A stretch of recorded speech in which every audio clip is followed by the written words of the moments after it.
Hello, good evening, and welcome to the LFC Daytrippers. This is Winners and Losers, and it's myself, Gav, and young Andrew Young, this evening. We were meant to have Dicko with us, but something way more important has come up for Dicko, so he's had to go off and look after that. So, Andy, it's just me and you. We're going to try keep the tangents to a minimum, the random chats to a minimum. But we do know that Dicko wanted to talk about Aston Villa and he wanted to talk about Everton. So we're going to touch on Aston Villa, but we're definitely going to talk Everton. You want to talk about any potential investment from FSG or whatever is good for Liverpool Football Club. I mean, you want to talk about Caoimhin Kelleher because you think it's a shame that such a prospect will probably not stay at Liverpool because he has probably the best goalkeeper the club's ever seen in front of him. Have I covered enough there? Yeah. Done good? Yeah, good stuff. We can talk about anything here on to then as well. Yeah, it could end up anywhere. It really could. But look, this is Winners and Losers. If you're watching, hit the like button. It helps, the thumbs up and all that. If you're watching and you haven't subscribed, do so. The show's literally every day of the week at this stage. We're going to be bringing you quizzes and drafts and watch-alongs for the World Cup to keep us all entertained. We're going to have loads of fun during the World Cup. And we'll drop Liverpool stuff in there if there is any news, like if Andy puts a bid in for the club. We'll be the first to know about it. But let's start, Andy. Dicko wanted to talk Aston Villa, and I think, what are you laughing at? Just I was just thinking about what Dicko was going to say, but go on. Well, Dicko wanted to talk about Aston Villa because he messaged me earlier. Meant Winners are Aston Villa, who are now our biggest rivals for that Europa League spot. All right, that's just Dicko being that's what I was Dicko, laughing at. Yeah. Right? Okay. But he wants to touch on Villa, I suppose, because he has them as his winners of the week because they got a win away at Brighton. Unai Emery has come in. They've beaten Manchester United in the league. They've beaten Brighton, so he's off to a good start. And we're going to talk about Everton a little bit later. And Lampard, is he under pressure, whatever it might be. But it just like the whole managerial bounce is extraordinary, isn't it? Because like Villa were fucking appalling 3 games ago. Yeah, I mean it is real. It obviously with Gerrard going, I would have wanted them to fail completely. But look, Emery's come in, a fantastic manager. They're getting results. Interested to see how long it lasts. I'm actually going over to Villa and Arsenal in February. I think it's February or March. They're going to Villa against Arsenal? Yeah. Just got an invite over. From who? When Gerrard was there. And what, the invite still stands? Still stands, yeah. Well, I'm going anyway, so I'm going to go over and take it. What are you going to do? You're going to walk in and go, where's Stevie? Yeah, I'll be looking for him. Hopefully he turns up. Yeah, he was at Liverpool at the weekend.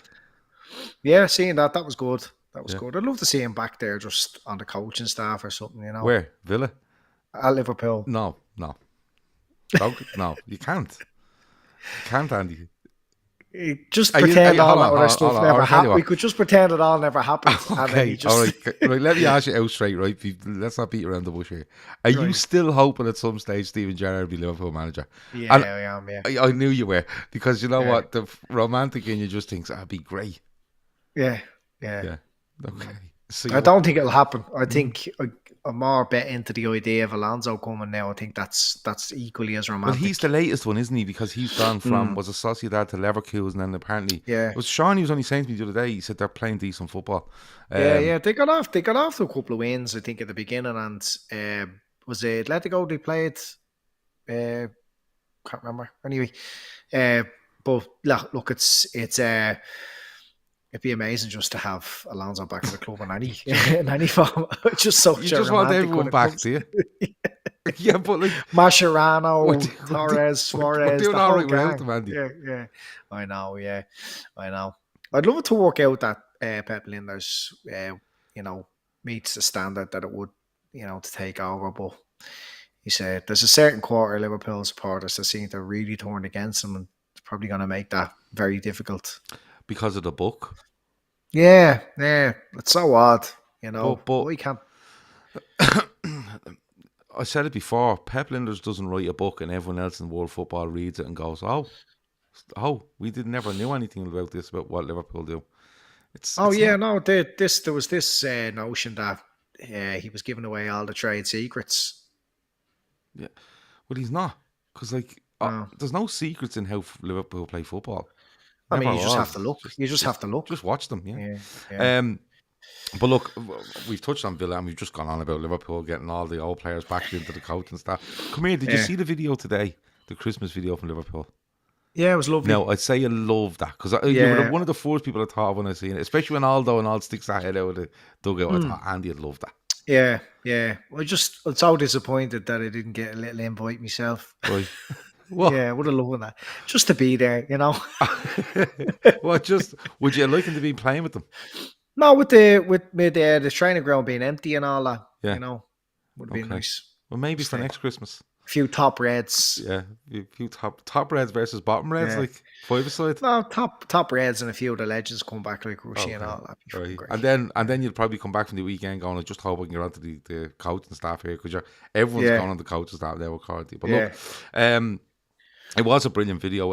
Jono says a brilliant video. He also said he's seen me on the Anfield rap. Yeah, I had a great time with them. And I got a Guinness in a glass instead of a plastic cup, which was I have seen you getting given out on Twitter about it. I got given out on Twitter? Given out to? By who? Someone says, someone on Twitter said that you're very bold for going on with them because like they're all into FSG and that's a bit, you're a turncoat now. Oh, okay. No, they're just lads that enjoy a pint and talk about football. Like, they're just decent lads that support Liverpool and, you know, listen, true and true. Come here, if you can't have a point with someone because they go and watch the match, like, what am I meant to do? But I didn't see the giving out, but sorry. I'll send it to you later. No, it was a really nice weekend. Sorry, before we go on the weekend, right? Did you see the video of them with that lad that's moved to Liverpool? In the Dovetail Towers? Yeah. That was deadly, wasn't it? Yeah, that was beautiful. Yeah, and while we're on them, they're bringing out a Jurgen Klopp documentary. I think it's a 5-part documentary, which looks like it'll be excellent as well. But on my weekend, because I didn't really talk about it before I went, but I done loads of work while I was over there, Andy. It wasn't all just drinking and messing, right? I said there's a good bit of that as well. Yeah, there was a good bit of drinking and messing, and there was a brilliant singer on in a pub one night, and it was brilliant. But I did record some videos with some content creators in Liverpool, which I'm going to bring out over the next week. So watch out for them. The first one should be out tomorrow.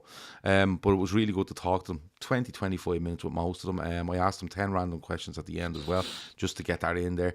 But I want to give a shout out to May Duncan's is where I stayed in Liverpool. I want to give them a shout because pre and post match, they're about a 5-6 minute walk from Anfield on the way back into town. I stayed there. They have rooms upstairs. The pub is great. The locals are brilliant. The drink is great. Is the pub called May Duncan's? May Duncan's is the name of the pub. Yeah.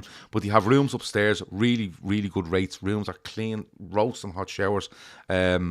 And that's all I look for when I go away. Clean room with a roasting hot shower. So I want to give them a shout out because on Saturday I done pre-match, post-match in May Duncan's. I didn't go anywhere else Saturday night and I had an absolutely brilliant time. So if you're going over to Liverpool, you're looking for somewhere to stay with friendly locals that'll have a drink with you. Liverpool and Everton fans, by the way. Check them out. If you type in May Duncan's into Google, you'll get their contact details and all. They are spot on. And we done some golf simulator stuff as well, but I don't think it was calibrated properly. I'm just going to throw it out there. But where did you do that? I done that in a place called On the Green. It's in Liverpool 1. It's up on the terrace in Liverpool 1, right up the top where all the restaurants are. And this is a golf simulator with 4 bays, full bar, music on, golf on the telly. Absolutely brilliant. Done 3 or 4 hours there yesterday, which was a great way to spend, your day before you come home. Yeah. Who did you do that with? I was there with Alex from the Cop TV for an hour or two. Right. And then I was on my own for an hour or two, but I was playing different courses, target practice, all sorts of stuff. And it was really, really good. So if you're in Liverpool, check out On the Green as well, because I think it was a tenner an hour for me, and you really know how to look after yourself, don't you? Yeah, well, I deserve it. You do. What do you want me to do? What do you want me to do? Just go to the airport at 9 in the morning, sit there, and be flight at 9 at night? No. Oh, all right. You're dead right. You're dead right. I treated myself right. I'm going to go in there now and I'm over next. Where are we going? Villa. Oh, okay. Yeah. So, Caoimhin Kelleher, you want to speak about him? Yeah. Well, the loser is Irish Liverpool fans, I suppose. Like, Right. look, we're doing this winners and losers show quite a while, and I'm still not really clear on the rules. I just seem to bend the rules for me loser winner all the time. But no, but the context about it is we're gonna lose out on a 10-year, mainstay player represented the club when Kelleher eventually has to make his move. Um, I think we're absolutely blessed in every way possible to have Allison at the club and Kelleher at the club. They're both brilliant people. They're both brilliant goalkeepers. Um, but there's not a chance in the world that Kelleher is going to be able to stay and be second fiddle. He's serving an unbelievable apprenticeship there under as Allison's understudy, but I just can't picture him staying for the next 5 or 6 years while Allison is going to be number one. I think if and when we do sell him, there has to be some sort of a clause as creative as possible to make sure that there's a chance that they get him back, because he's the makings of being an unbelievable goalkeeper, and it's a lot of it's down to the coaching there, and a lot of it's down to being surrounded by the best goalkeeper in the world, and probably the best goalkeeper we've ever had. And it's such a shame, because the Irish connection there with Liverpool, like when we all start supporting the Reds, like we'd so many Irish players there for years and years, and it would have been magnificent to have a player there for so long representing the club. But I think we're going to lose out as Irish fans to have that sort of player there for so long. And it'd be my first heartbreak since Torres left. When Kelleher has to go, I have to say I love him. You know what? When you look at Kelleher and the whole Irish link and Liverpool and stuff like that, I think you're bang on.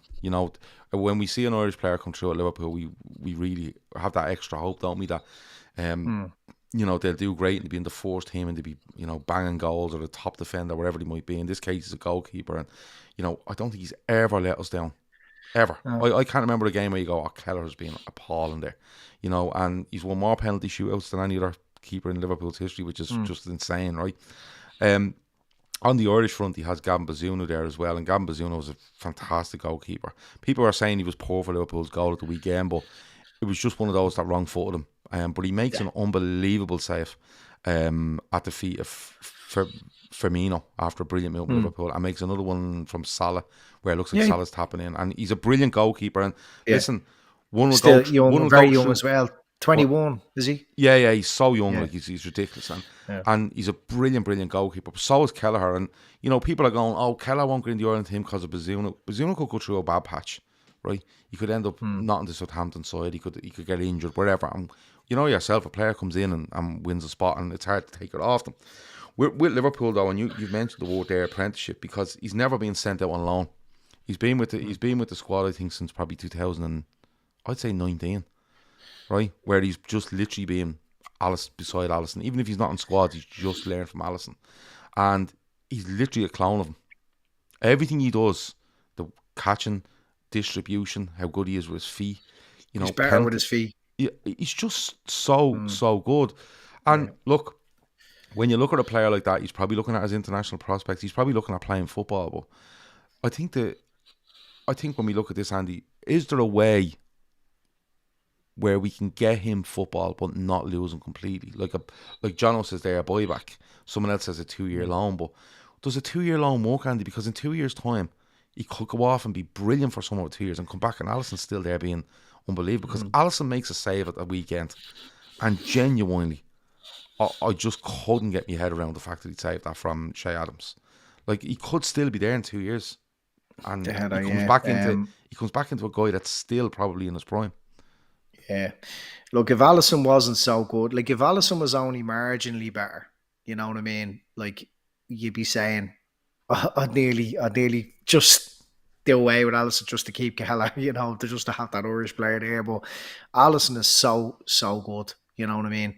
2-year loan with Dortmund, that you get a good experience in Germany and playing the Champions League as well. That'd be excellent.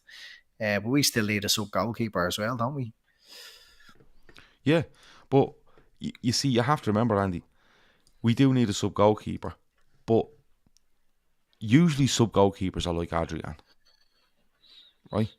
That's usually your sub goalkeeper. Like, who's United's sub goalkeeper? You know, who's well, Henderson. Probably Henderson's at Forest.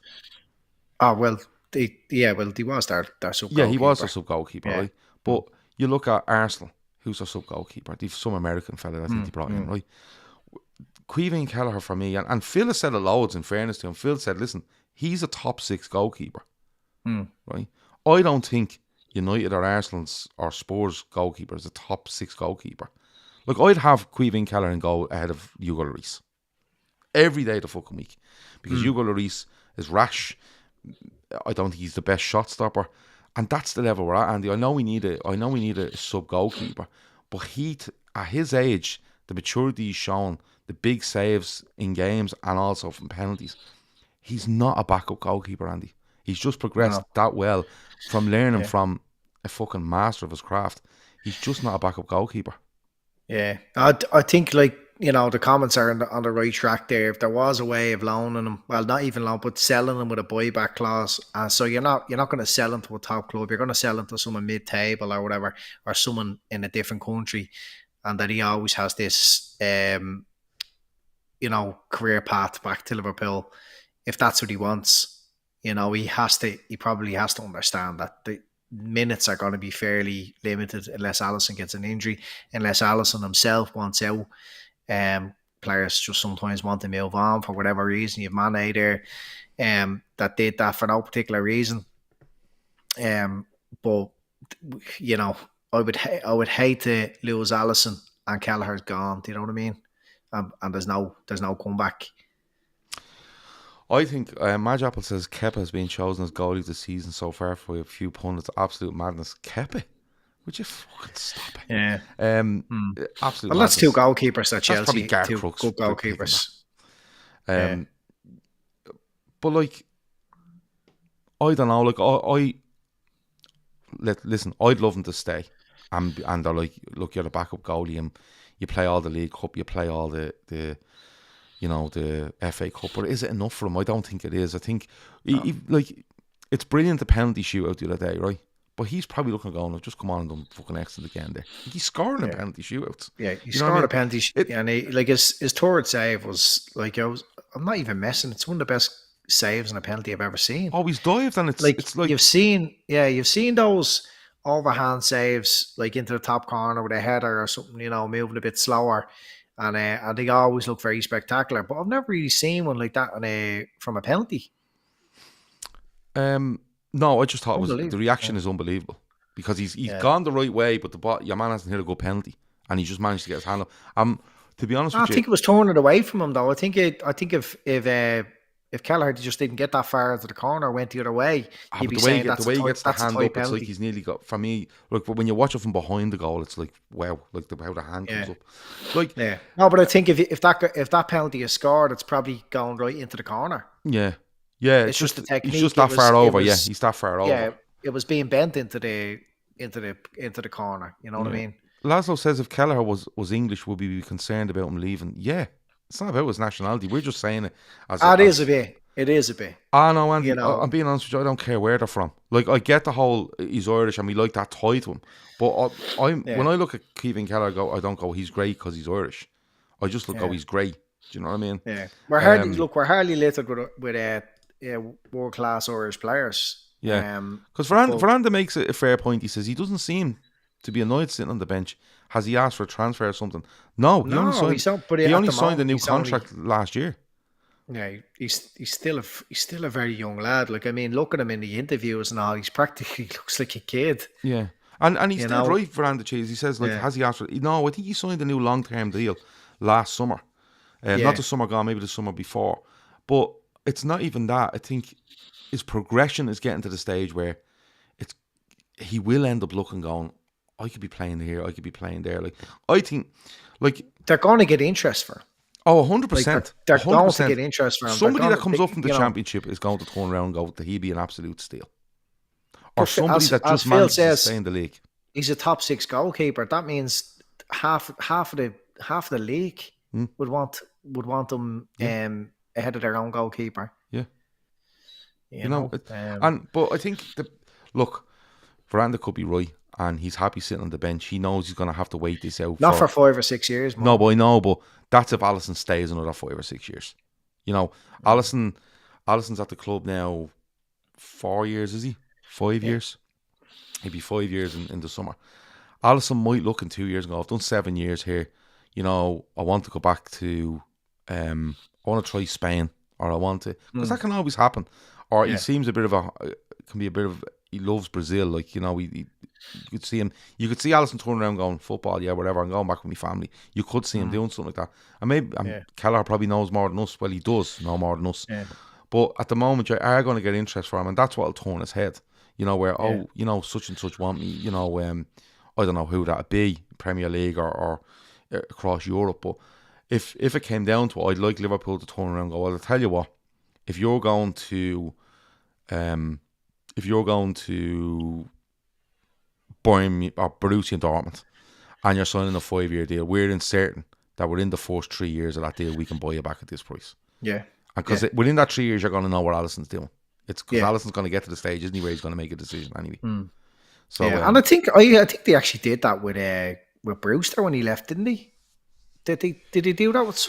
They done a buyback with, or was it Solanke? Someone left anyway. That was a bit of a prospect. Brewster. Yeah, it was Brewster. Yeah, they did a buyback on him, but it all depends how long you can get a buyback for. So if he signs a 5-year deal, the buying club might say you can buy him back in 2 years, but in 4 years you're not getting him back at that price. Yeah, because in 4 years he could be fucking outstanding and worth way more than what your buyback is. The sort of way. So it'll be interesting. It's a hard position to get a decent player in, and we've landed on our feet with Alisson. He's just incredible. He's just incredible, and it was only there. Every so often I think about that interview after he scored the header, and it wasn't obviously too long after the tragedy with his dad. And I don't think I've ever watched a post-match interview from a player that was so raw, you posted and human, this the other day, and real. Yeah, and just so real. Like most players stand in front of the camera, they say, just always want to do the best for the team, and just the usual sound bites. They don't really vary off the script.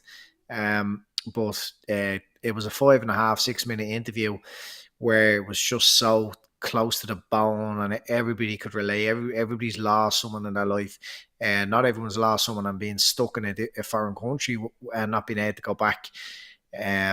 So like it was just that interview. I remember it just blew me away at the time, to have a moment. And he's so religious that he said, like, sometimes you can't explain how you've ended up in that position with a ball coming in so perfect, get your head on it.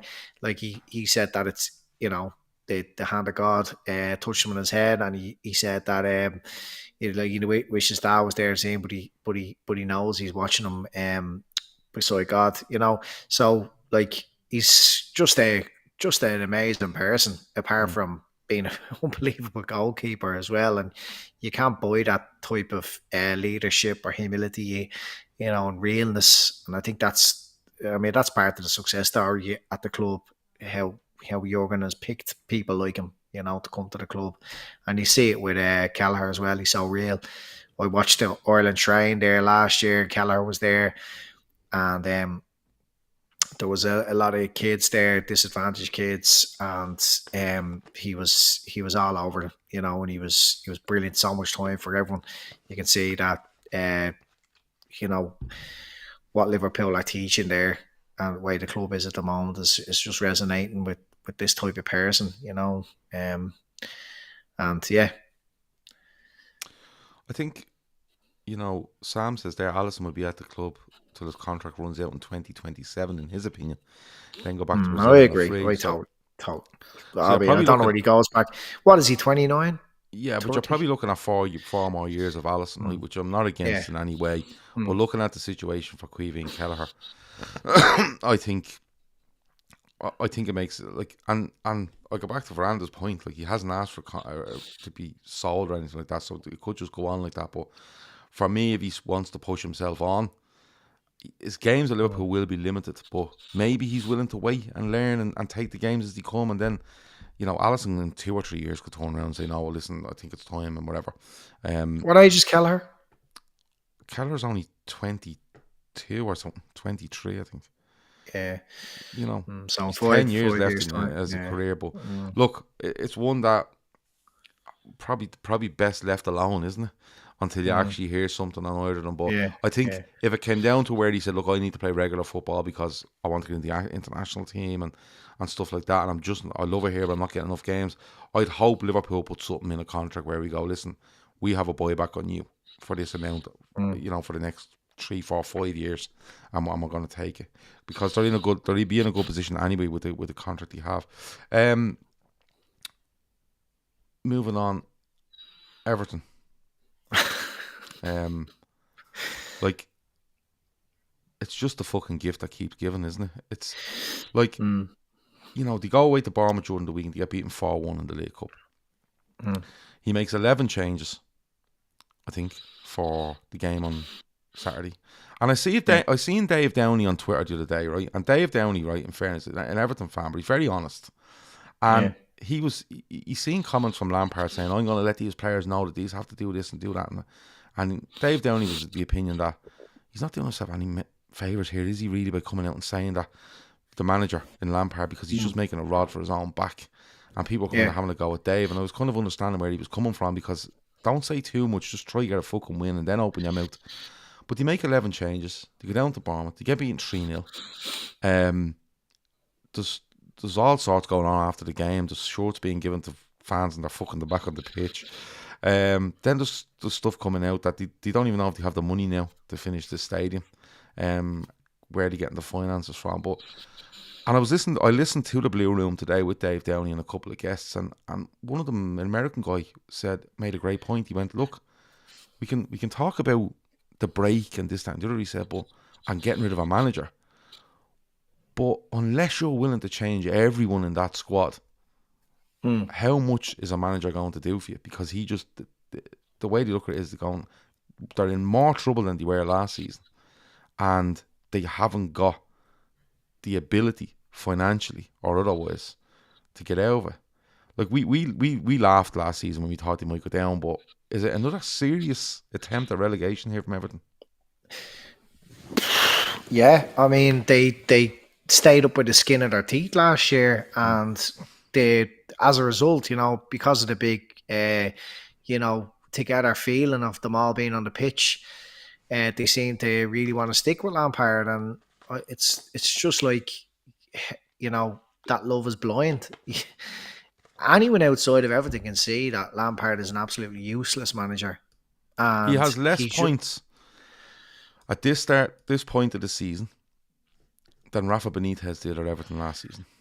Of course, because Rafa Benitez is a far better manager. He's far more tactically astute. Lampard is just about. Everton are too big for him, and I mean, I use that term a bit loosely. Like, I looked at some of that post-match interviews, and it was like, we're at Everton, aren't we? We're this, we're Everton, of course. They need to just let go of that. They need to just stop saying, because we're Everton and we're going to be all right. Just because you won some leagues in the 80s and some cups, it didn't work for us. Eventually, Liverpool had to face the reality and recognise where they were and buy the type of players that are going to get them back to where they are now. But they seem to be just buying players that are just not making at another team that had a lot of potential, and they're spending big money on them, and they're paying the big money in wages. Like, they've got one of the biggest, wage bills towards their revenue than any other club. It's not sustainable. You've got that. I didn't actually realise that about the stadium not being, like, there's possibility that it doesn't get finished. I mean, that's crazy. Yeah. Last year, so Jono says the stadium article he read today was madness. What's happening with the floaty water stadium? Only Everton could spend 500 million in 6 years and be worse than they had beforehand. I think the issue with the stadium is that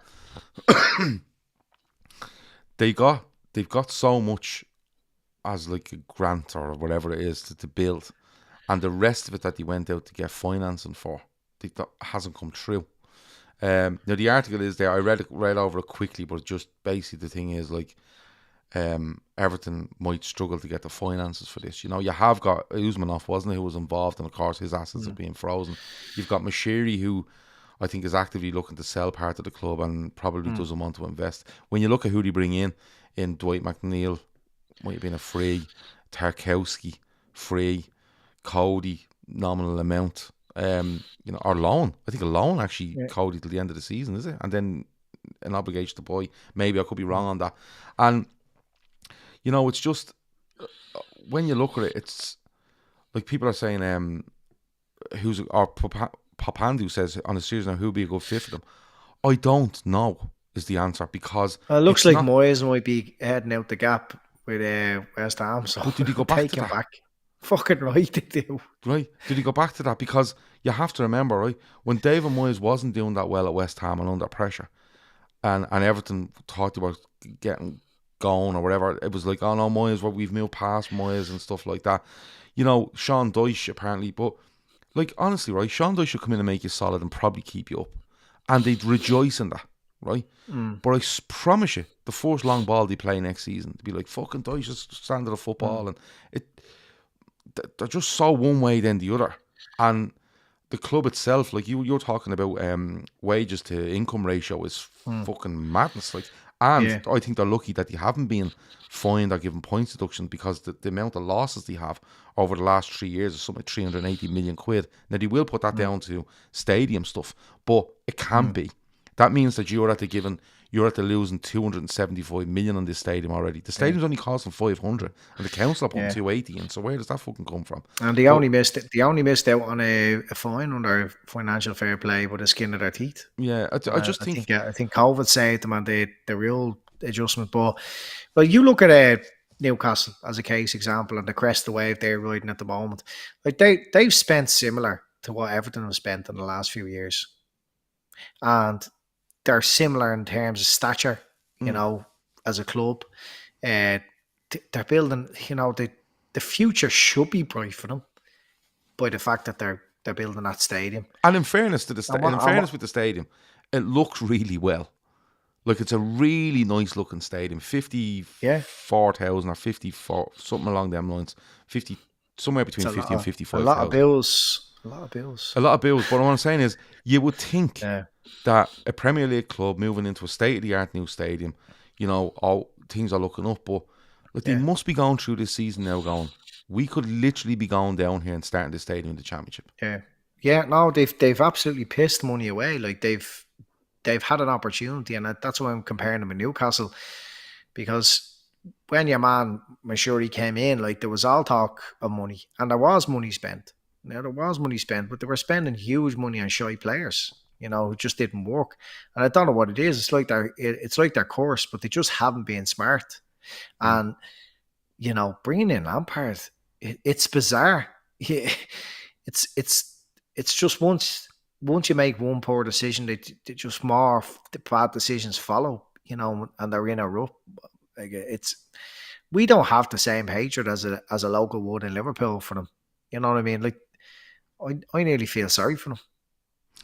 I think when you look at it, like, I don't know many people that rate Frank Lampard. I think they get away with relegation last season because other clubs around them fouled, i.e. Burnley. They get rid of Dyche and they have a little bit of a bounce for 2 games, then they're just appalling. And Crystal Palace, like, literally lie down when they're 2-0 up, literally make a bollocks of her. Like, if they don't win that game against Crystal Palace last season, when Crystal Palace were 2 up, by the way, they get relegated. They get absolutely relegated. And all right, he keeps them up, but we're 14 games in here and he's less points than Rafa Benitez, who was the major problem, remember? And they're not doing anything on it. But can they afford to get rid of him? That's the thing. Because when you look at what they've spent, right, it's fuck all, because they probably can't. They buy a Nana and stuff like that, but I don't know how much that was. But that's, it's probably the amount of money where you go. Every Premier League club does that. But you have to remember, they could have got rid of Dominic Calvert-Lewin, but his form and injury fell off a cliff. And the rumour back in January was that he was going to go to Arsenal. That was meant to be the deal in place, right? And then they cut off their nose to spite their face with Anthony Gordon. Like, if Chelsea are offering you 60 million quid for that young fella, you fucking take it, right? Yeah. Because I think he's no way. we were all He's in no laughing way. when. He's no way proved himself to be a 60 million pound footballer, and No. you need fucking money. So Yeah. you can actually go out in the market and say, right, we get rid of him, and we're going to sign 3 million pound players, right? Now, they mightn't be the biggest name, but we're going to go down what did Liverpool do, or what Arsenal have done recently, and we're going to go really look hard at 3 areas we need, 20 million a pop. It's 3 extra bodies in there, and they're probably going to do more than Anthony Gordon, because I don't think that fella's 10 goals for Everton. No. You know, and it was all a PR exercise, wasn't it? We're Everton and we're keeping Anthony Gordon. Yeah. Anthony Gordon's walking around with a brand new fucking haircut, and number 10. That's the biggest damage that they're doing to their club, is having this belief that just because they're Everton, they're going to be okay. You know, just barely scraped it by their bollocks last year to stay in the league. You know, and if they had went down, they may never come back up. Yeah, I must look up that. Especially with the financial situation there. Yeah, I must look up that article and read over it fully. I read over it, I skimmed over it, and kind of got the gist. But I might actually go back and read that tonight. Yeah. Let's finish up with Liverpool Football Club. You have them down as your winner this week. Not for the win, but you believe that any investment into Liverpool Football Club is good for everybody. Go on. Everyone's a winner, aren't they?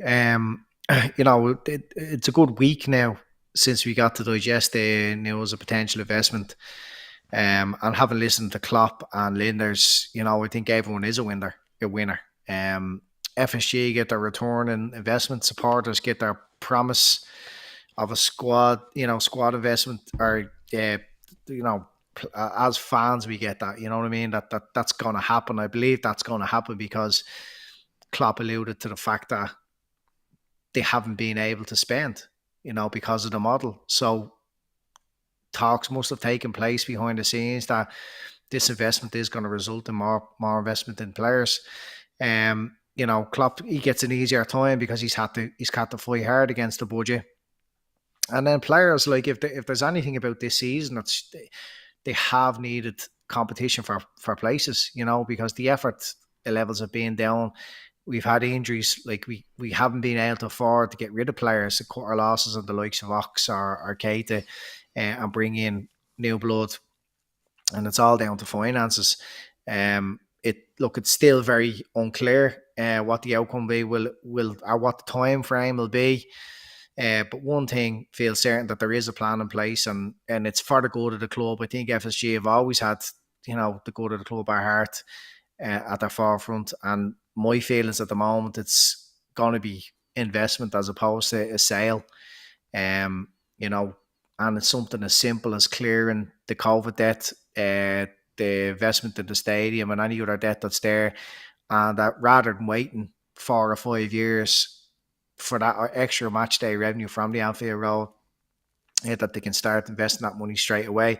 City reported something like 600 million in revenue. Well, Liverpool are actually going to do that. That's a fact, like, that they will have made that sort of money. City just pretend they did.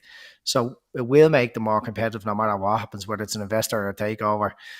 But look, anything can happen. You know, we aren't short of speculation. I just think the idea of looking to the 10 richest people in the world as potential takeovers is lazy. I mean, I don't think you have to be in the top 10 richest people in the world to buy Liverpool. You know, in the context of things, Liverpool are small. You know what I mean? The type of revenue that Liverpool are doing in a year, Tesco Superstore is doing. Do you know what I mean? Boyle Sports, their betting company, they do about 1.4 billion in a year. Like of other examples, their Sports Direct, 1.4 billion they do in a year. Like our sponsors, like Expedia, 10 billion in a year. Access, 60 billion in a year. Like, you don't need to be absolutely loaded to invest in Liverpool. And it's just this lazy idea that Steve Ballmer or that Indian guy that I made up is going to just come in and take over.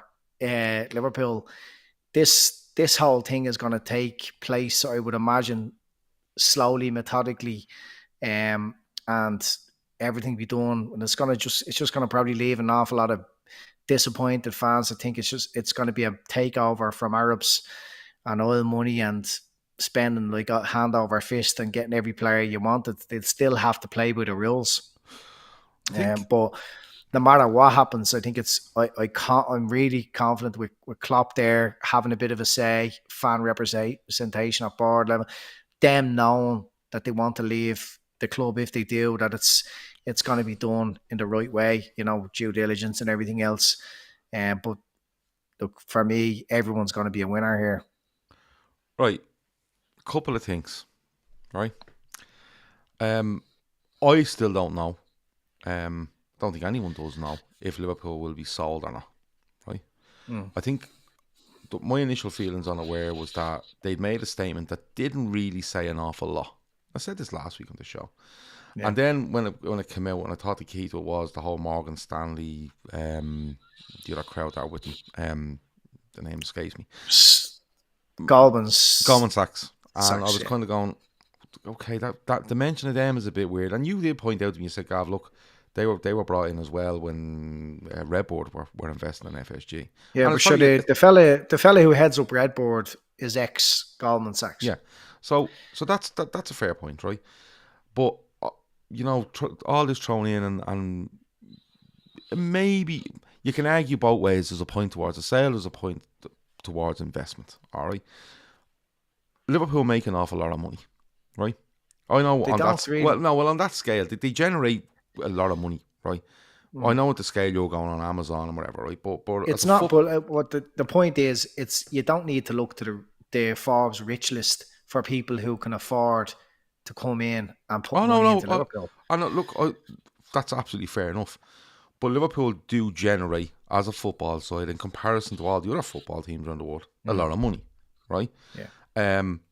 I'm of the opinion that the model at FSG is they take the money in and it goes out, right? Whatever goes out is what comes in, and it's fairly thereabouts. If you look at the accounts, and let's be honest, all accounts have been skewed a little bit over COVID because of the hits they've taken and stuff like that. My biggest thing on this is at the moment is, right, what makes you think, right, that if anybody walks in there tomorrow and says, let's value the club at $4 billion, just for argument's sake, a nice round number. Yeah. What makes you think if somebody comes in there tomorrow and says, we'll take 25% of Liverpool Football Club for $1 billion? What makes you think the model changes? Because Klopp spoke about what way things were in the past tense. Mm-hmm. I think he's well aware of what the plan is here. Mm-hmm. Every time Liverpool have had a problem, FSG have addressed it. Every time they've made a mistake, they've addressed it. When Klopp when he needed players, when he needed a goalkeeper, he went out and bought the most expensive goalkeeper in the world. Same with the centre back, and I know Coutinho funded that, but right now it's very clear that Liverpool's squad is aging and they need players. They need top players. There's no doubt about that. So Klopp must have had discussions about how are we going to compete, because FSG are going to say, well, that is all you have. I mean, how can we spend extra money on players and not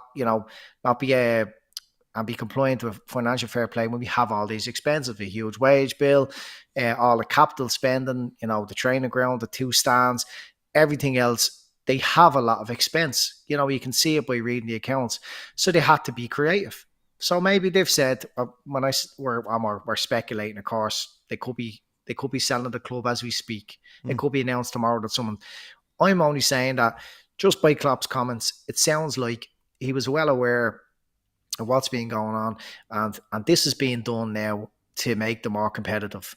Now, I always felt that, but that would mean eventually. But excuse me, ignorance, right? But that would mean then that FSG are sitting on a club worth $4 billion. Okay. Yeah. Now I think that value of Liverpool is probably very close to its peak, right?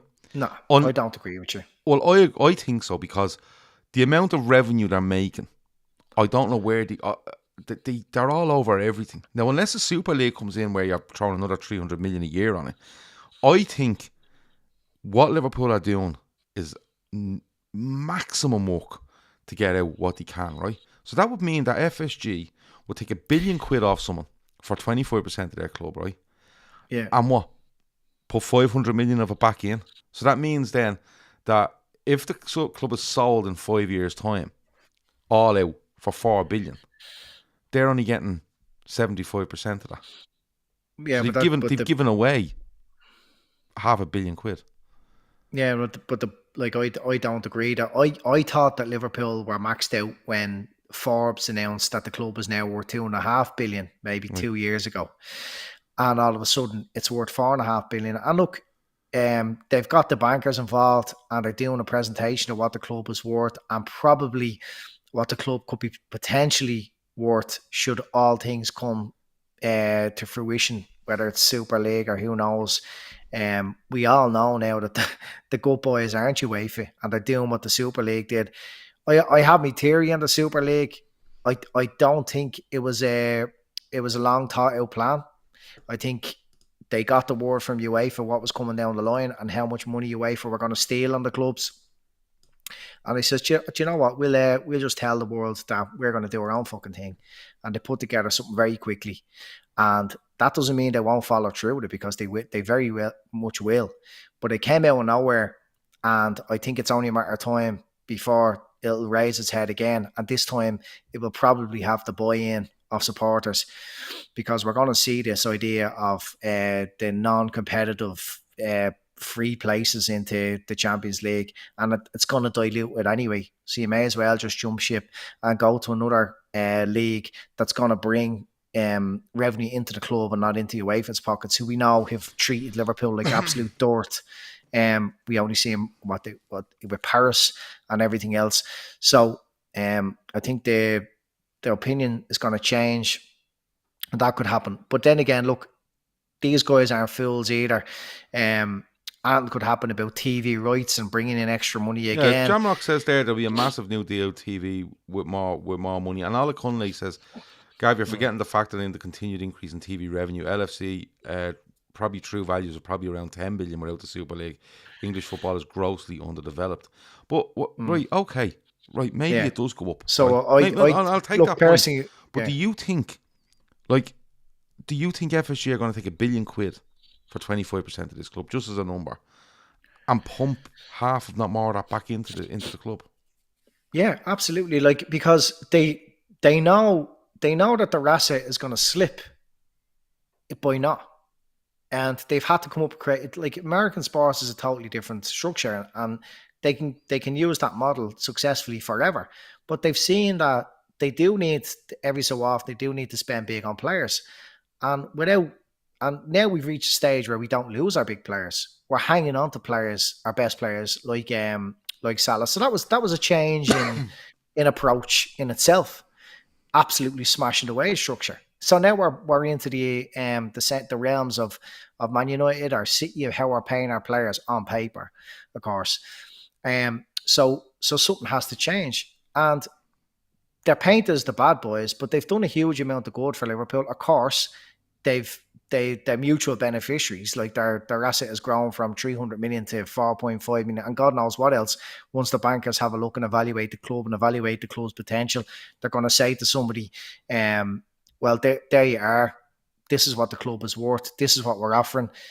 There's, within FSG, it's not just John Henry and a few shams. There's something like 50 investors and partners in that whole hedge fund arrangement. So everybody's going to get a little cut. Okay. So if they sell, look, let's just say they sell a chunk of the club for $1 billion, and they only put about 250 million actually directly into the club. All the shareholders are going to be laughing their bollocks off, and we're going to be laughing, because it'll be a 5-year jump in terms of where we at, because that's how long it'll take to clear that money.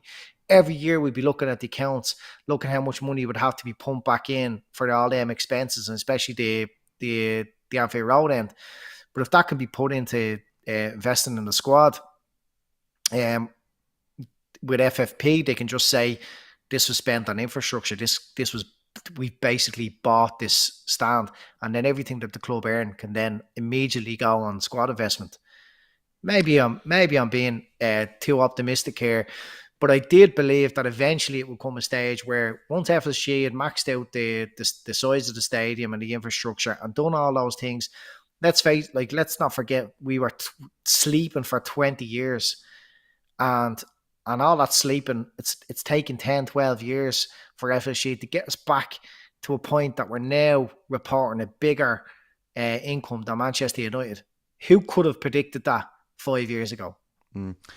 That Manchester United were ahead of us. They had a 20-year head start from the early 90s when they says, watch this, what we're going to do. And they became the biggest club in the world, obviously with the exception of Real and that up there with them, and left us in their dust. And FSG have come in and put us back in the map. I'm fucking being real when I say that. Look what was happening to the club. Look how our fortunes were changing and how left behind we were by Man United. And all of a sudden now we're now bigger than them in terms of revenue. And it obviously needs to go into the squad. Jamrock feels the reason there are so many American investors into football clubs is they realise it is significantly under monetized. NFL TV deal is $100 billion over 11 years. Andy, all I'm saying is that FSG's model is right, and listen, you can like it or not like it, but their model, what their model is, they're exceptional at. I don't think there's any argument for that. Right? Because that's their model and they're fucking excellent at it. But what I'm saying to you is, it kind of makes me lean towards they will sell it, right? Because they're looking at it and they're saying to themselves, everything that comes in, or everything comes in and goes out, matches itself most of the time, and we're still struggling behind these other clubs. Plus the fact that if Liverpool go out and sell, what did I say, 25% for $1 billion tomorrow, and they then decide, right, listen, FSG are taking 500 million quid of that, right? Their investments are covered. Probably more. Right, 700 million, right? Because it's their money. They take it. That's, at the end of the day, that's their fucking money. They're throwing 300 million down on the table and saying to Jurgen Klopp, you spend that as you see fit over the next 2 years. Right? But the model doesn't even have to change. No. I'm not saying They're going to maximize their revenue income. Yes, but the problem is, Andy, the money that comes in and the money that comes in now and what goes out, we're not matching up. You cannot develop that squad with that, because we don't have any assets where we can go and get rid of to bring it in and improve, in my opinion, unless you're willing to sell big players.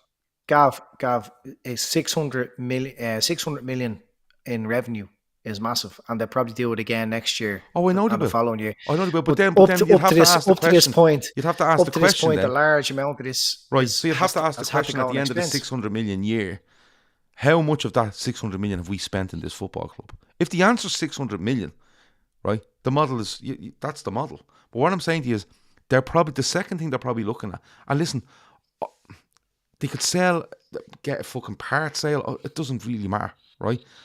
What I'm saying to you is that they may be looking at it and going, if we hand him 300 million, right? Because they want to maintain the value of that club and probably up it again, so the 25% they've sold has no monetary loss to them because they're going to get it on the back end anyway. They're probably looking and going, there's two clubs in this country, right, in England, that will look at that and go, we'll just make up another 500 million here. So no matter what you do, no matter how creative you are, we will make up the money wherever we need to put you down. And that's what they're probably looking at. Phil has mentioned NFL teams. Like, they would love to go into an NFL team because, you know, the money is swamped in it. There's no relegation. The TV money's off the fucking charts. And, you know, you can say they're good, you can say they're bad, but I think one of the biggest things in it is, no matter how creative they are, no matter how much they develop or how much they're willing of that money to put back in, there are two clubs, right, and three in Europe, right, in total, that could literally turn around and go, go and find us another 500 million, because if they're putting 3 in, we're putting 5 in, and that's how we're going to win this race. Look, Newcastle haven't spent astronomical amounts of money. They're trying to play, well, they look like they're being financial fair play compliant, and City, by reporting 600 million, they're trying to look like that too. City didn't spend a huge amount of money in the last 12 months, apart from like on wages, Haaland's wages, but in terms of what they've spent on players, they haven't spent a huge amount. I think we probably spent more ourselves since January than City. Correct me if I'm wrong. So City probably will have to relax to keep the wolf on the door. I know behind the scenes they're paying players mad money because they're made up sponsors and everything else, and they're being very creative. But I think it's probably overstated how powerful these big super clubs with the oil money can be. I mean, they cannot just blatantly throw money at the clubs anymore. They do have to find roundabout ways, and they're under the eye. You know, maybe I'm being totally naive here, but I think Liverpool have spent 200 million in this calendar year. But you see, the only thing I would say on Newcastle is, right, they've spent 200 million, but they can't keep doing that though. But they probably could have done it anyway without these new owners, because they were so fucking tightly ran with. Your mum wasn't giving them fucking money. Like, the rumour is Newcastle could spend wherever they fucking like for the next 3 years once they're not in Europe, and they'll be absolutely fine. But I don't know what way it's going to go. But you know, my only thing is if it's sold, who it ends up with, because I have major reservations over who will be, you know, takes over. I have no problem with a consortium from anywhere coming in and saying, right, listen, we're taking over the club. It'll be a similar model to FSG, but we have got X amount now to reset ourselves really for the next 2 or 3 years, and then go from there. I've no problem with that. But what you're up against, I think, is a major thing. Liverpool has spent 150 million in this calendar year, okay, or in and around that, right?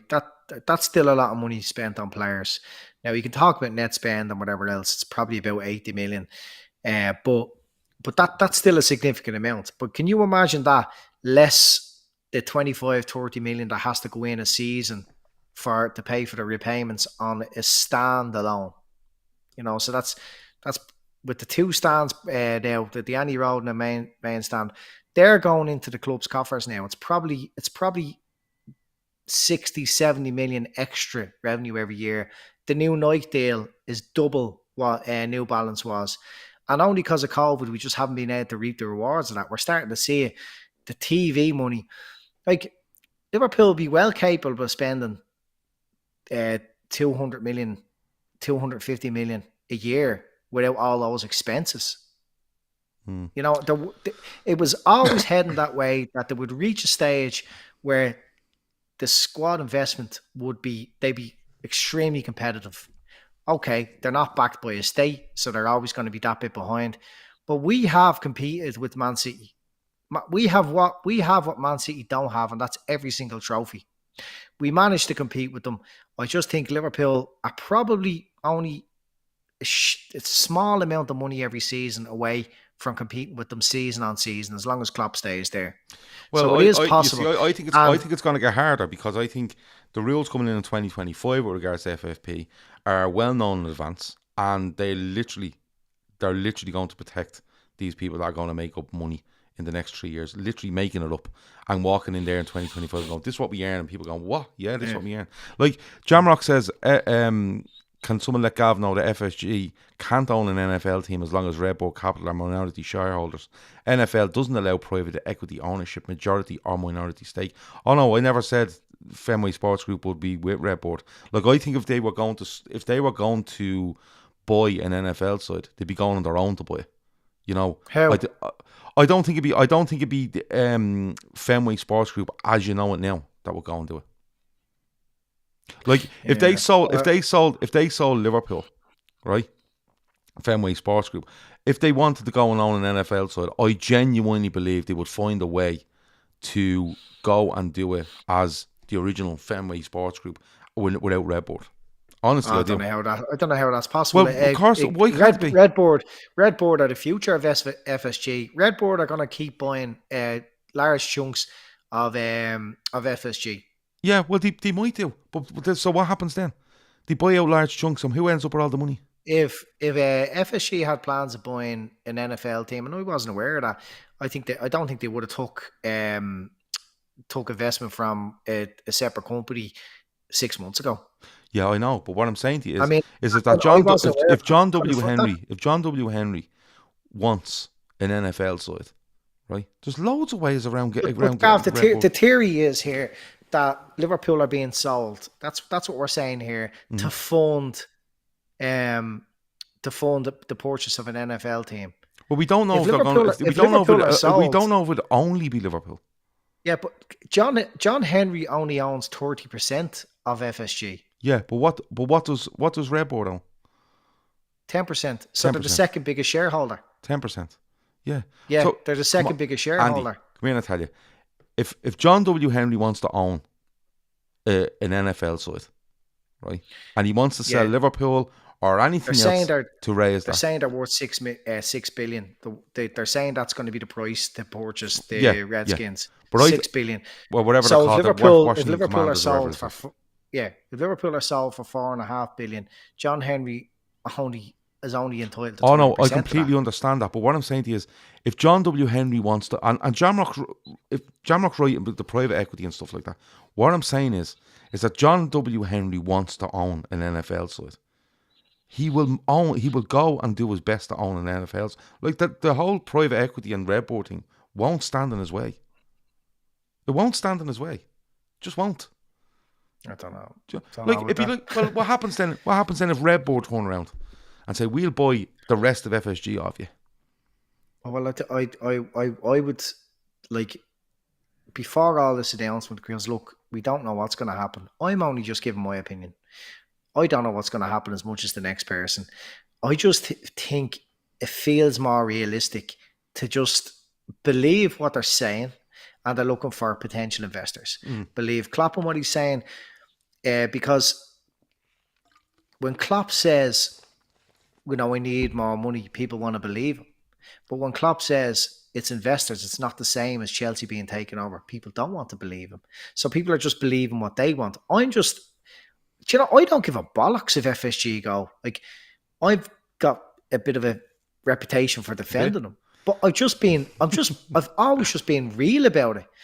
That it, like, calling out nonsense and myths and what people are saying is just not simply true. I've just accepted that is the model that they work under, that you're absolutely dreaming. If hedge fund investors are going to spend 100 million on a player, it's so high risk that 100 million player could go from being worth 100 million to being worth fucking absolutely nothing. Investors just don't do that. They want to see a return. So they don't buy players out of their pocket. And I've just accepted that since I started to even read up on FSG when they were here at the club a year or two. But I was always confident that they would grow the club and catch up with what Manchester United did. So they've done great. If they sell the club, all the best. My heart hasn't been broken by a player since Torres left. I'm not going to be heartbroken if an owner leaves, as long as the right owner's brought in. And this conversation about our morals and human rights and all, leave that for another day when we see who's coming in or who's potentially coming in, and whether we need to go walk in the streets to protest against state ownership. Yeah, it's not only the human rights thing. That conversation can now, for me, it's not so much the virtual signal or the, oh, look at me, I'm on my high horse about morals and everything else. I realise that Liverpool are taking dirty money anyway from AXA and whoever, but the whole idea of being able to spend what you want, it just dilutes the club. It just makes us become another Man City or Newcastle, and the whole thing would just feel hollow to me. I would like to see whoever comes in to just keep building the club organically and And for just as FSG and Liverpool, the relationship between the fans, the owners, the manager, the players, it's just we've all just been mutual beneficiaries here. They've increased the value of the club. We've got lots of trophies. We've enjoyed lovely football. I want that to continue. Yeah. It doesn't really matter who owns the club. I don't really care. I just don't like people making up like accusations about anyone, whether it's players or whether it's the owners. I mean, they like you challenge anyone. They're saying they're robbing, like, they're profiteering and they're taking money. Look, have a look at the finances, No, and then they don't want to discuss the point any further. But that's the thing. The model is what it is, and we've known that from day one what the model is. Yeah. And that's absolutely fine. I think you could make and this is why part of me is like, look, whatever happens, and what can you do about it? Because you can make arguments against selling and part investment. You can make arguments about investment, under investment, over. You can make arguments about around them all, regardless of what angle you want to come at it. You know, the sort of course you can. For me, I just think I kind of err on the side of they have a massive asset. But I said this the other week, and people went, "Oh, you're defending them again." I'm not defending them again. What I'm saying is, from their point of view, this whole defend. No, hold on. From their point of view, their model is what they go with, right? And they probably feel if they go beyond their model, which all of us would like to do, let's spend a few more quid. That's just natural. If they go beyond that, they just feel like for every £1 we put in, these over here are going to put in £2. And it's just never going to stop because you can't compete. And listen, human rights aside, because it's a massive issue, my thing with it is that if someone comes into Liverpool and says, listen, we're at the buying it, we're creative, but we know we can put 100 million in every year and we're willing to risk that because we feel over 10 years we get our money back, but we'd be fucking mega successful and we'll up this value and stuff like that. Okay, right? But my issue is that if they start making up figures in order to pump into the club, so you're just literally making stuff up, and that's where sports watching comes in, and I'm just completely and utterly against it. I know I'm against it, but let's cross that bridge when it comes to it, because at the moment, look, the point I was making at the very beginning here is people are looking to the top 10 richest people in the world to buy Liverpool. It doesn't need to be that way, because Liverpool aren't bringing in a fraction of the revenue that some of the fucking Sports Direct do a bigger turnover than Liverpool. So anyone could take over, not anybody, but there's thousands and thousands of people who can put money into Liverpool. You know what I mean? So it doesn't have to be sports washers and all. Let's cross that bridge when it comes to it. If all of a sudden we're being sold to a state, then let's have that conversation. But right now, I think it's absolutely pointless. I just wouldn't like us to be able to spend what we want. But I forget I was going to make another point there. I forget now. It's totally escapes me. But I didn't realise that whole theory about buying the Redskins, that's pretty much out the window now. Oh yeah, that's what I was going to say. Before all of this stuff about the statement, I thought it's more likely that FSG would be bought fully than Liverpool first. That I thought that they'd be bought out by Redboard at some stage, or Redboard plus someone else, that John Henry would walk away with a big wad of cash. Now, people have mentioned the NBA. Now, I'm not too sure about the ownership in the NBA with regards to private equity. I'm not too sure on that. But, I am kind of looking at some of the rumours going around and kind of going, that's just another name. That's just another name. That's just another name. DIC, throw them in there. Stuff like that. So they were dissolved 3 years ago. Yeah. So it's a lot of it will be put out there for people to just click and read, and the way it goes, right? But I think you're probably right in the sense of you cross whatever bridge when you come to it, because all we're walking off here really is, and I'm not saying people are right or wrong for believing in sell or whatever it might be, but all we're really walking off here is a statement from FSG when questioned by The Athletic, I think, with regards to ownership of the club, a couple of comments from Klopp, and that's about it. Yeah, and look, I'm not calling that athletic journalist, a lawyer, but look, he's in the game and he's working for an outlet there that they're in the game of generating traffic and generating subscriptions. And no better way than to get Liverpool fans talking for 6 weeks while there's no football on than to have this story rumbling around. Whether it's like the club said what they said, but this whole story is based around not denying that they could possibly sell. It might suit FSG to have that idea out there that Liverpool are open to a full takeover.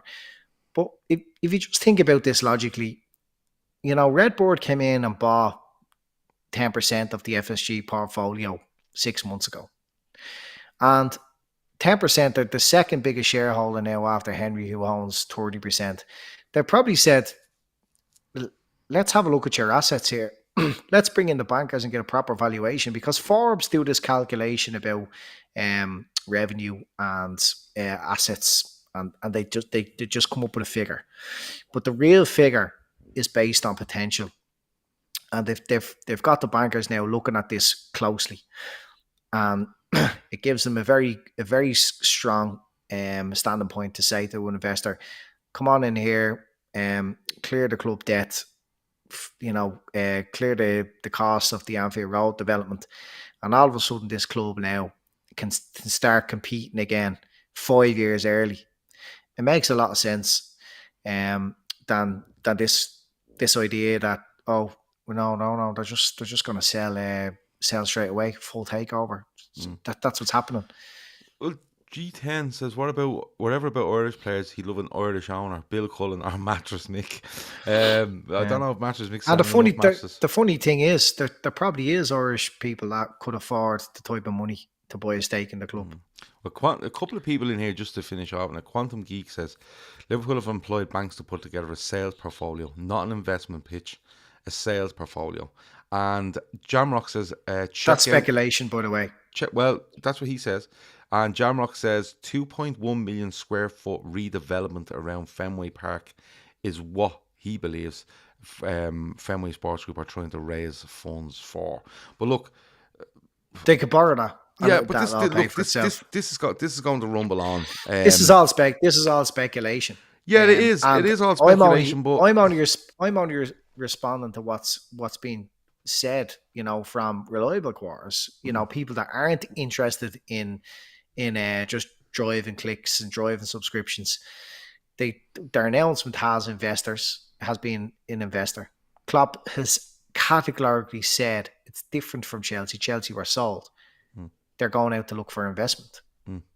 And I had this on Twitter. I think if the investment comes in, you hope that word is used properly as investment, so it's invested. Rather than, they've got this amount, they've sold off a bit of the club, they're taking their cash now to go off somewhere else. And I think Klopp is being given that promise, because one thing he was very certain about was the fact that how we did things and how this change potentially changes things to how they will free up a lot more money to spend. Did one thing on Twitter about the whole Goldman Sachs and fucking the big bankers coming in like that. You get scoffed at for thinking, oh, you absolute fool. You think these guys are coming in just for an investment? Do you think that, as if all these people were completely familiar with the business that these guys are in beforehand?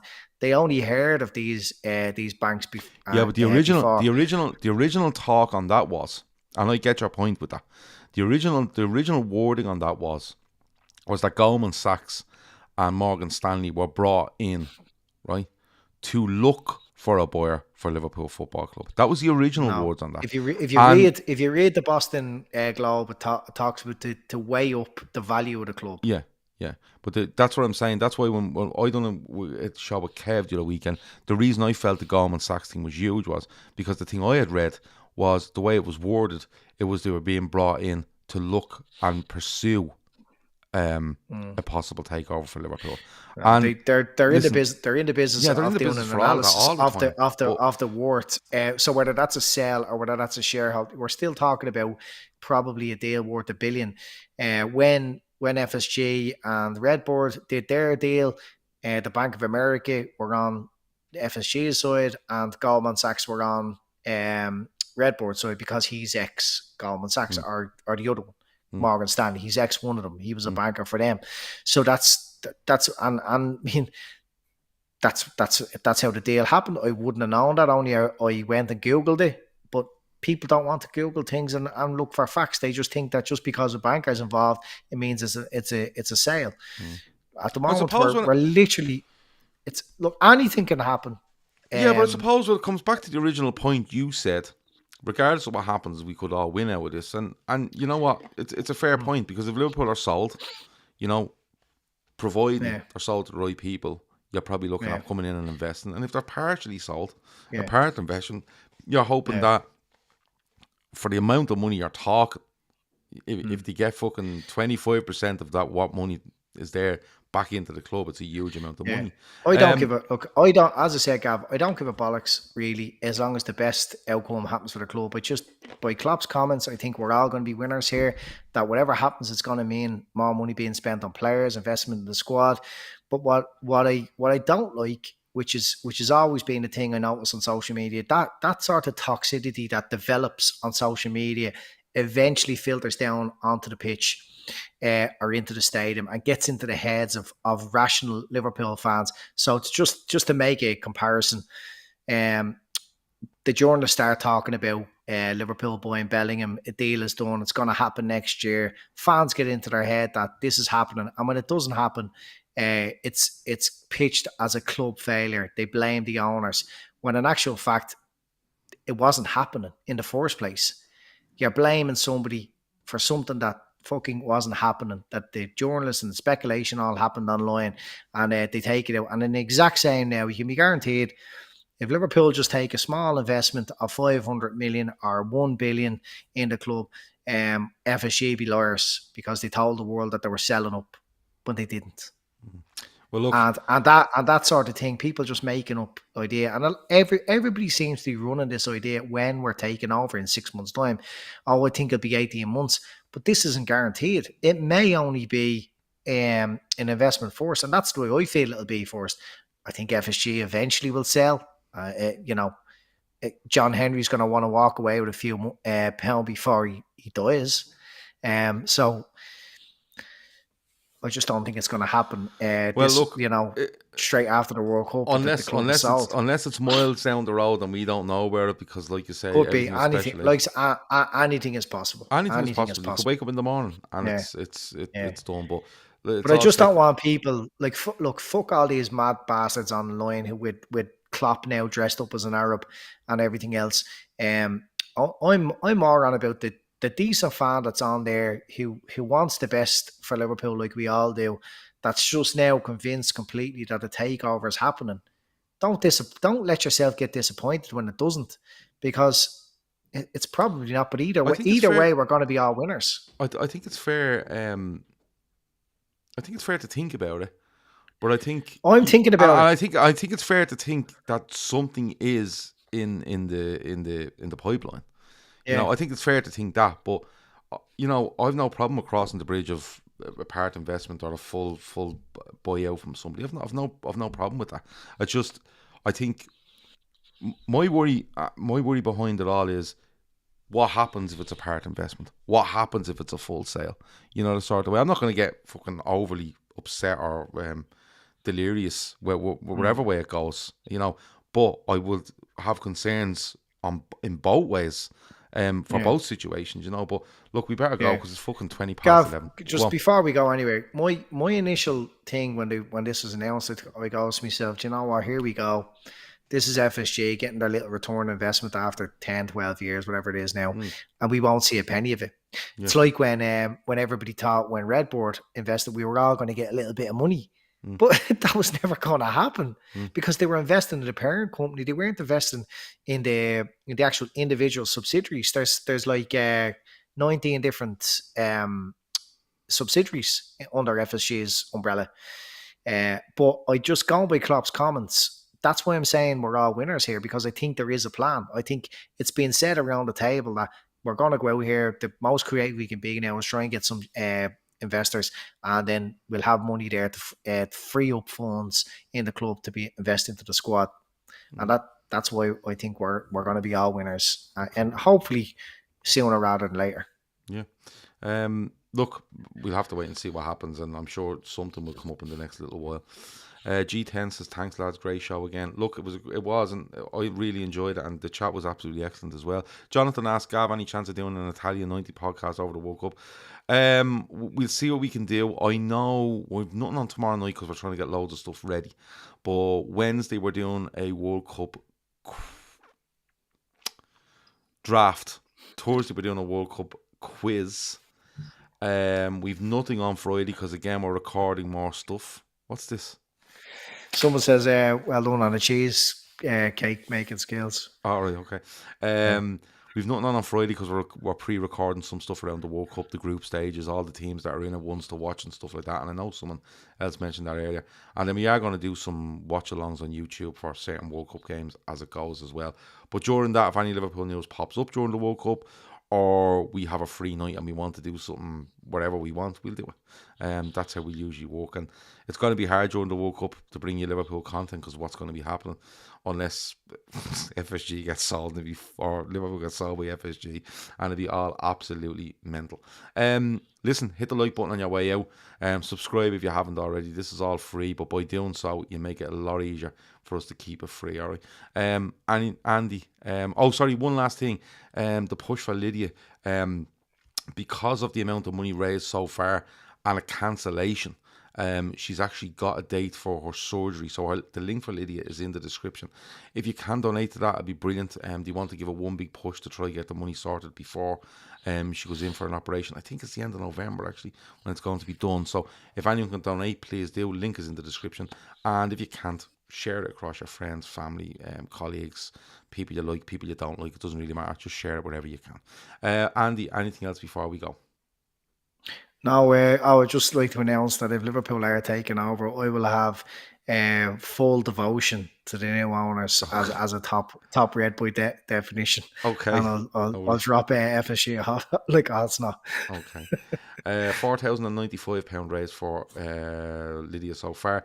We need to get that to around 6,200, I think. But listen, kick Ronaldo before you go. Listen, come here. When you turn up and you pick Piers fucking Morgan to do an interview with, and you release it just after the game, the last game before they head off to a World Cup. Tells you a lot about both of them, doesn't it? That has been. I hope it unsettles Man United in a massive way. I don't think it will. I think it actually helps Eric Ten Hag. Makes it easier just to tell him to fuck off. They still love Ronaldo, but. Yeah, I know, but he's made a bollocks of this one. Well, I'm not getting into him. That's been winners and losers. Thanks to Andy. Thanks to everyone in the chat. Talk to you soon. Over and out. Nice.